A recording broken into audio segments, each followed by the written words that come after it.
प्रश्नावली 1.1 का यही क्वेश्चन नंबर 2। तो क्वेश्चन नंबर 2 देखते हैं।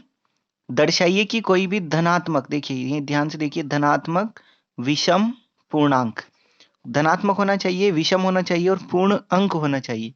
6q+1, 6q+3 और 6q+5 के रूप का होता है जहां q कोई पूर्णांक है। तो इसको सरल करते हैं। दर्शाने का मतलब ये सिद्ध करना है हमें कि विषम धनात्मक पूर्णांक 6q+1, 3 और 5 के रूप का होता है। तो आइए सरल करते हैं क्वेश्चन नंबर 2।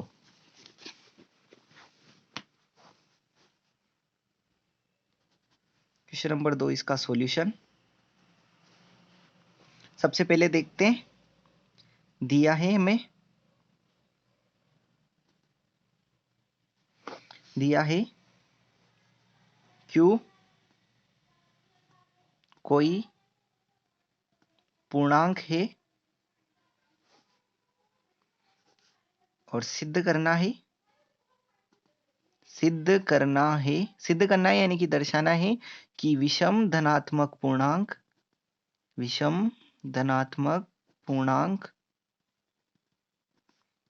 6q+1, 6q+3 और 6q+5 के रूप का होता है। चलिए आगे बढ़ते हैं। तो देखिए इसमें सबसे पहले हम लगाएंगे इसमें कि यूक्लिड विभाजन प्रमेय का जो होती है वो होती है a बराबर BQ+R। इसमें अगर ध्यान से देखें तो BQ यानी B के स्थान पे कितना दे रखा है 6, यानी B का संभावित मान जो है वो क्या है, B का मान कितना है 6। Q हमारे पास कोई भी पूर्णांक है और R जो शेषफल जो बचता है वो है। तो R के संभावित मान देख लेते हैं सबसे पहले। R सबसे पहले यूक्लिड विभाजन प्रमेय का, यूक्लिड विभाजन प्रमेय का, यूक्लिड विभाजन प्रमेय का क्या है, a बराबर BQ+R। BQ+R है जहां 0, ये इस प्रकार की कंडीशन लिख रखी है हमने कि R का मान जो है वो 0 के बराबर या 0 के बराबर या बड़ा और B से छोटा होता है। तो आइए बढ़ते हैं। जहां R के संभावित मान, R के संभावित मान क्या क्या हो सकते हैं, तो 0, देखिए यहाँ क्या क्या आ रहा है 1, 3 और 5। तो हम इसके संभावित मान देख लेते हैं। सबसे पहले क्या क्या हो सकते हैं, तो 0, 1, 2, 3, 4 और 5। अधिकतम कहाँ तक है हमारे पास 5 तक। तो यूक्लिड विभाजन प्रमेय में सबसे पहले हम रखते हैं 0।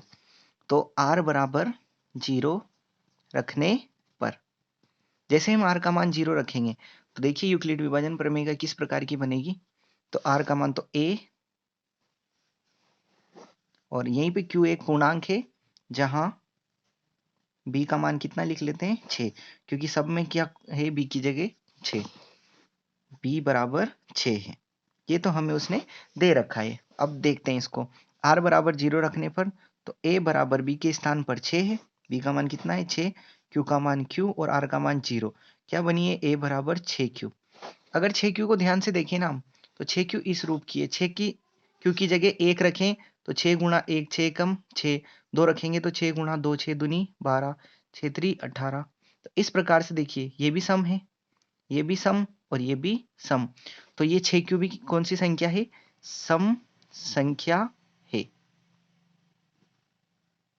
ये तो सम संख्या ही। तो आगे बढ़ते हैं। अब इसके बाद रखते हैं हम r बराबर 1 रखने पर, r बराबर 1 रखेंगे तो a बराबर 6q अपनी जगह ऐसा कैसा ही, और r के स्थान पर कितना 1। अब देखिए 6q कितना आया था, 6q को अगर देखें तो 6 इंटू 1 यानी कि कितना 6, 6 इंटू 2 यानी कि कितना 12, लेकिन 6 में अगर 1 जोड़ देंगे तो कितना आएंगे 7, जो कि एक विषम संख्या है। 12 में अगर 1 जोड़ देंगे कितना आएंगे 13, जो कि एक विषम संख्या है। तो 6q+1 भी एक विषम संख्या है, विषम संख्या है। आगे बढ़ते हैं।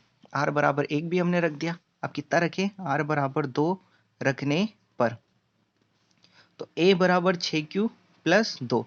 देखिए अब वापस से इस स्टेप में देखें तो 6 का 1 से गुणा करें 6 कम 6 और 2 जोड़ेंगे तो कितना आएंगे 8, जो कि कितना है सम। 6 को अगर 2 से गुणा करें 6 दूनी 12, 12 में 2 जोड़ेंगे तो कितना आएंगे 14। तो ये वाली भी कौन सी है? सम। तो ये संख्या कौन सी है? सम संख्या है। इसके बाद हमने कितने मान देखे थे? आर के संभावित मान कितने? 0 1 2 3 4 5। तो 5 को ही हम रख के देखेंगे। तो रखते हैं आर बराबर, अब कितना रखते हैं? 3 रखने पर। जैसे आर बराबर 3 रखेंगे तो ए बराबर 6q प्लस 3। ये कौन सी संख्या? देखिए विषम संख्या जुड़ रही है, तो ये कौन सी संख्या प्राप्त हुई? विषम संख्या है। इसके बाद देखते हैं अगला, आर बराबर कितना रखें? 4 रखने पर। आर बराबर 4 रखेंगे तो मिलेगा हमें ए बराबर 6q प्लस 4। सम संख्या जोड़ रहे हैं इसलिए कौन सी प्राप्त होगी? सम संख्या है। इसके बाद हम आर बराबर कितना रखें? 5। तो आर बराबर 5 रखने पर। तो जैसे आर बराबर 5 रखेंगे तो ए बराबर 6q प्लस आर के स्थान पर कितना? 5। ये कौन सी संख्या है?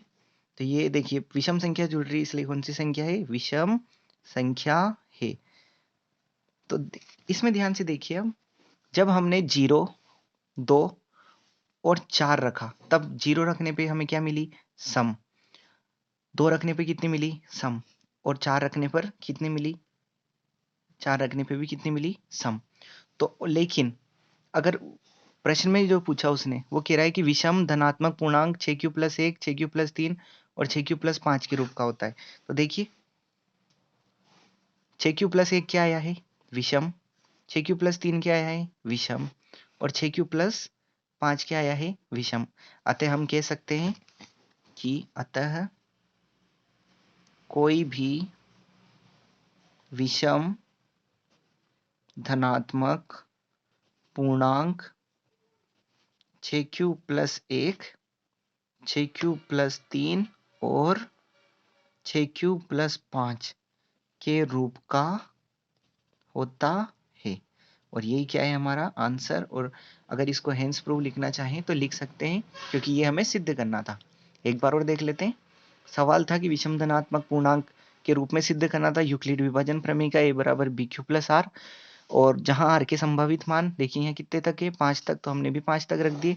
आर बराबर 0 और बी का मान कितना रखा? 6। तो ए बराबर 6q और 0 आर का मान। तो 0 का कोई मतलब नहीं इसलिए 6q। 6q एक क्या है? सम। कैसे है? तो 6 का पहाड़ा अगर बोलेंगे तो सब क्या आएंगे? सम। आगे देखें आर बराबर 1। तो सम में अगर कोई विषम संख्या जोड़ेंगे, जैसे 6 में अगर 1 जोड़ेंगे कितना आएंगे? 7, जो कि क्या है? विषम। फिर आर बराबर 2। तो सम संख्या में सम संख्या जोड़ेंगे तो सम संख्या ही मिलेगी। जैसे 6 कम 6, 6 में 2 जोड़ा तो 8, ये भी सम।